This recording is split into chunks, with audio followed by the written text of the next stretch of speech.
Seperti yang kita ketahui, konflik Rusia dan Ukraina ini sudah berlangsung beberapa waktu gitu ya, atau mungkin sudah berlangsung kalau kita mundur lebih jauh sejak 2014. Nah, akhir-akhir ini kan makin memanas nih kondisi Rusia dan Ukraina sampai pada akhirnya banyak warga Ukraina yang mengungsi gitu ya ke negara-negara tetangga, dan tidak menutup kemungkinan juga konflik ini juga nantinya dapat menelan korban lebih banyak lagi. Tapi dampaknya tidak hanya sampai di situ ternyata, karena mengingat Rusia merupakan salah satu negara adidaya dan pemasok komoditi terbesar bagi negara-negara Uni Eropa, ini juga akan berdampak juga ke supply disruption yang nantinya bisa berakibat lebih parah lagi, yaitu ke inflasi. Nah, untuk lebih lanjutnya kita akan membahas topik ini bersama dengan Bapak Rudianto.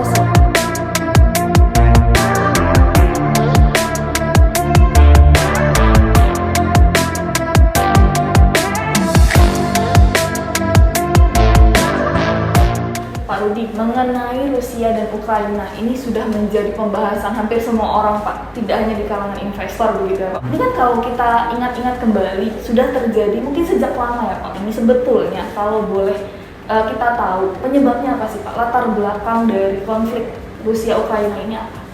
Ya, jadi dulu waktu Perang Dingin kan ada kubu Amerika Serikat dan kubu Soviet Union atau sekarang Rusia kan. Nah, untuk membendung pengaruh daripada Soviet Union atau Rusia pada waktu itu, Amerika Serikat bersama sekutunya di Eropa bikin namanya NATO, ya, Pakta Pertahanan Atlantik Utara. Jadi intinya negara-negara di Eropa itu bersama-sama Amerika, mereka itu membangun seperti pangkalan militer, sistem anti rudal dan lain-lain. Nah, banyak negara-negara Eropa sudah join ke NATO tersebut. Nah, waktu itu Rusia sudah menekankan, oke, kalau negara Eropa mau join silakan, tapi yang berbatasan langsung dengan dia, salah satunya Ukraina, dia keberatan kalau join ke NATO. Kenapa? Karena kalau dia join ke NATO dan kemudian NATO membangun pangkalan militer, pangkalan rudal di situ, itu langsung menjadi suatu ancaman langsung terhadap keamanan Rusia. Jadi Rusia sangat keberatan dengan keinginan Ukraina untuk gabung ke NATO. Di 2014 dulu presidennya lebih pro Rusia dengan Ukraina. Nah, kemudian mungkin karena kepemimpinannya atau karena hal lain dia digulingkan, gantilah presiden yang sekarang. Nah, presiden yang sekarang lebih pro Eropa, lebih pro Amerika. Nah, dan dia sudah berkali-kali menyatakan ingin gabung ke NATO. Nah, waktu 2014 itu Rusia sudah caplok satu kotanya sebagai peringatan, jangan lebih lanjut lagi. Ternyata kan malah semakin pro ke NATO kan. Jadi itu menyebabkan perangnya berlanjut seperti sekarang. Saya juga sempat baca, Pak, mengenai salah satu perjanjian yang memang dibuat oleh negara-negara pecahan dari Soviet, yang memang menyatakan kalau tidak akan bergabung dengan NATO, tapi ternyata berkata lain gitu ya. Berarti kan ini adanya pelanggaran gitu ya, Pak? Pelanggaran benar salah itu kita orang awam tidak bisa mengerti itu.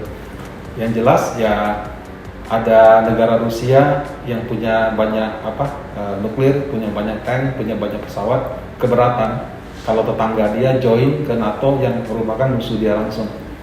Nah, terlepas dari perjanjian masa lalu seperti apa, kemudian presidennya bagaimana, ya dia melihatnya sebagai suatu resiko yang sangat tinggi, ancaman gitu. Nah, ya itu karena Ukraina bersikeras ingin join ke Uni Eropa dan NATO, ya itu menjadi penyebab perang ini yang terjadi. Dengan adanya konflik yang sekarang, Pak, ini mengenai Rusia dan Ukraina, yang kalau kita ingat ya, Pak, Rusia merupakan salah satu pemasok terbesar gas alam dan gas bumi gitu, atau juga batu bara ke Uni Eropa. Ya, yang sekarang ini kelihatan harga batu bara yang kalau di Indonesia biaya produksi cuma 30-40. Dengan harga 60-80 pun produsen sudah bahagia gitu. Nah, waktu 2021 waktu China ada krisis listrik, sehingga batu bara di mana-mana dibeli itu harganya kan $200 gitu. Sekarang lebih gila lagi, sudah $400 gitu. Jadi harga batu bara itu melonjak sangat tinggi, itu sudah di luar kewajaran. Kemudian karena harga batu bara naik, harga minyak juga ikut naik, dan itu memicu juga harga komoditas yang lain sampai gandum, beras, CPO semuanya gitu. Jadi karena ada kekhawatiran akan gangguan supply yang besar ini, ada yang memang karena Rusianya mungkin tidak memasok lagi sehingga jadi langka, ada yang cuma ikut-ikutan aja gitu. Jadi semuanya jadi naik tinggi. Seperti itu. Salah satunya berarti tadi naiknya harga komoditas untuk Uni Eropa ya Pak. Tapi kalau untuk Amerika dan untuk Indonesia sendiri Pak, ada tidak sih Pak dampaknya? Ya, kalau untuk harga komoditas kan berlaku global ya. Jadi kalau dia naik ya semuanya ikut naik. Mungkin harganya tidak pas mendekati. Nah, kalau di Uni Eropa sama di Amerika Serikat, mereka itu sistemnya tidak seperti Indonesia yang ada subsidi. Jadi kalau kita isi bensin, Pertamax sekarang harganya harga subsidi. PLN beli batu bara itu juga harganya dipatok harga 70. Nah, kalau di sana tidak, mereka semua ikutin harga pasar. Jadi terjadi inflasi yang tinggi di seluruh dunia. Ya, di Uni Eropa apalagi, kenapa? Karena mereka selain harga barangnya naik, belum tentu juga mereka bisa mendapatkan penggantinya Rusia dalam waktu yang singkat. Nah, kalau di Amerika Serikat mereka barangnya ada, cuman harganya naik. Nah, itu menyebabkan inflasi yang tinggi. Nah, tadinya orang pikir Bank Sentral Amerika itu akan lebih agresif naikkan suku bunga. Kelihatannya dia sudah mulai melembek karena situasi ini membuat dia berpikir ulang. Seperti yang sudah tadi dibahas Pak, di poin pertama mengenai konflik Rusia-Ukraina ini kan sudah terjadi di 2014, tapi terulang lagi Pak. Nah, ini perbedaannya seperti apa sih Pak? Kalau 2014 itu ada mungkin provinsi atau kota, saya kurang ngerti ya, di Crimea kan. Bukan berarti si Rusia datang invasi, enggak. Penduduknya di kota Crimea tersebut, mereka melakukan referendum. Jadi seperti Indonesia Timor Leste, jadi semuanya pemungutan suara. 98% kalau nggak salah ya, waktu itu menyatakan mereka ingin merdeka dan bergabung ke Rusia. Nah, Rusia mengakui bahwa referendum itu legal. Nah, kemudian Ukraina tidak, sehingga dianggapnya pemberontak kan. Jadi Rusia mengirim tentara untuk menjaga kota Crimea tersebut gitu. Nah, kalau yang 2022 ini ada dua kota yang sebenarnya mirip-mirip, kalau nggak salah Donbas sama satu lagi Luhansk ya. Nah, itu juga berbatasan sama Rusia, kurang lebih juga sama karena mereka berbatasan sama Rusia, mereka referendum atau mungkin mereka lebih pro ke Rusia lah seperti itu. Nah, bedanya kalau di 2014 dia cuma caplok satu kota. 2022 ini sudah seperti invasi skala penuh. Tadinya orang berpikir ya hanya di kota-kota yang mendukung pro Rusia, ternyata enggak. Kota-kota yang mendukung pro Rusia mereka tempatin, kemudian mereka masukin tentaranya juga sampai ibu kota. Walaupun dibilang tidak ada niat untuk melakukan penjajahan, tapi kalau dari kutipan-kutipan yang kita baca kan dia ingin ganti pemimpin negaranya gitu. Jadi mungkin setelah ditunjuk pemimpin yang satu visi dengan Rusia, bisa saja tentaranya kembali lagi gitu. Pak Rudi, untuk perang atau konflik ini sendiri, kalau dari tanggapan Pak Rudi ya, dari visi Pak Rudi, akan berlangsung berapa lama sih Pak? Oke, kalau kita lihat perang itu kan kalau sama-sama kuat ya lama gitu ya. Nah, masalahnya sekarang yang terjadi cuma Rusia lawan Ukraina. Negara-negara NATO dan Amerika Serikat cuma kirim doa dan kirim senjata gitu. Nah, mereka tidak mau menempatkan pasukannya langsung untuk berhadapan. Jadi kalau misalkan sikap seperti itu diteruskan, dan menurut saya bijaksana juga, karena kalau sampai mereka masuk, itu akan jadi perang skala penuh, dan bisa saja lanjut ke nuklir gitu ya. Kalau seperti itu mungkin tidak akan terlalu lama. Dalam konteks pasar modal, kita sudah belajar dari pengalaman yang lalu. Mau itu COVID, mau itu krisis listrik, kemudian ESG, dan yang sekarang ini perang, biasanya umur sentimen itu paling lama 1-2 bulan aja. Sentimennya menurut saya mungkin di bulan April Mei nanti bisa saja sudah ada topik lain yang mendominasi. Sudah tergantikan ya Pak berarti. Betul.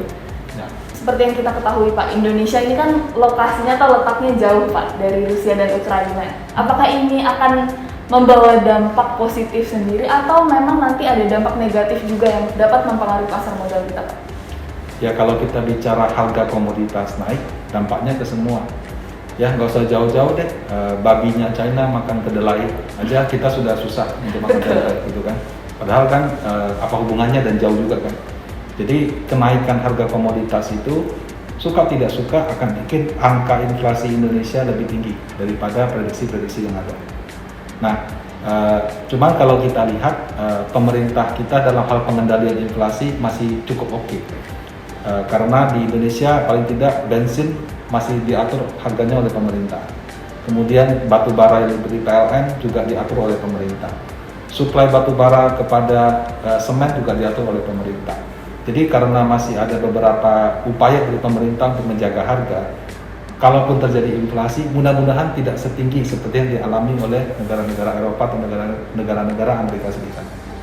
Pak, berbicara mengenai inflasi, berarti kan ini ada kenaikan dari Indonesia mungkin di level 2, bisa jadi mungkin di level berapa Pak? Ya, kalau tidak salah kan 2021 di sekitar 2%-an. Nah 2022 tadinya prediksi orang mungkin di 2,5 sampai 3. Tapi kalau melihat situasi seperti ini, sangat mungkin di 3 sampai 3,5%. Di 3,5%, tapi dengan adanya harga komoditas yang naik Pak, mengingat Indonesia juga pemasok batu bara yang cukup besar di dunia gitu ya Pak, bukankah ini juga membawa keuntungan ya Pak bagi Indonesia karena pendapatan negara mungkin akan naik? Ya kalau dalam konteks pasar modal, memang temanya berubah.